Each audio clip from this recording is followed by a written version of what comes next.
I'm James O'Brien, and this is what you should and should not be doing when you have low back dysfunction.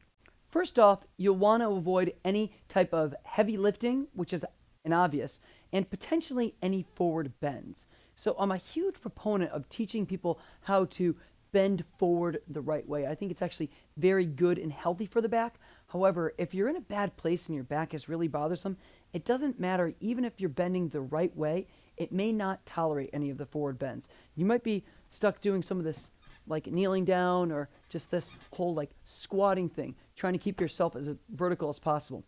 As soon as you're able, you really do want to start to try and bend forward in the correct fashion so you're really using your body as it's designed to be used. But again, in the beginning, that might be too much for it. So always listen to the body. And, of course, don't do any heavy type of lifting, especially if your back is bothering you. If you can, really try and avoid doing that. Get someone else to do it. Lighten the load, whatever. When you're injured, your body can only take so much stress. Next, you want to avoid any motions that are painful. That's kind of an obvious one. But if you know that rounding your back forward causes pain, don't do that. If you know that sitting, if you sit a lot and that causes pain, try and sit less. If you know that leaning to the side or arching backwards or any motions or activities that you know are going to provoke symptoms, try to avoid those activities. Next, you want to avoid any type of rigorous exercise. As your body's healing, it can only take so much stress. I always give the example of this. If you break a bone, you get put in a cast, that's forced rest. The last thing you want to do when you break a bone, like say your radius here, you don't want to go out and do a bunch of push-ups or some bench press. All right, that would be dumb. All right, your back is involved in everything. So it doesn't matter what type of exercise you're doing, your back is going to be involved somewhat. So you especially want to avoid anything that would be considered rigorous or like just stressful to the body.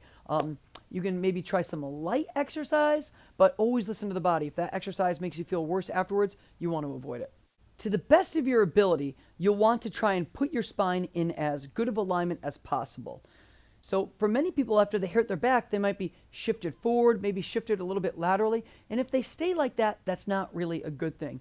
So to the best of your ability, try and get your spine in as good of alignment as possible and stay there. All right? So if you're shifted like this, first off, you should probably go see a clinician who can actually really help you through this. But it's good advice to try and get that spine in as good of alignment as possible, but in standing, you might not be able to do that without causing yourself some agony. So you might be better off just lying on your back with your knees bent like this, then all of a sudden you can straighten your body out as you're not weight bearing. Another option would be to lie on your back with your legs up on a chair or on your sofa like this. This can be very comforting for a lot of people. But the thing you want to think about is that your spine remains straight. Some people find more comfort just lying completely flat on their back like this. Others perhaps will find more comfort lying on their stomach with a pillow or two underneath. When you have the pillow underneath your stomach, like I'm placing it right now, this will get you out of a lot of extension. This can be very comforting for people. But if you find that you're shifted and you're out of alignment, your big goal is to try and get into as good alignment as possible and to stay there. All right, give your body a chance to heal in good alignment.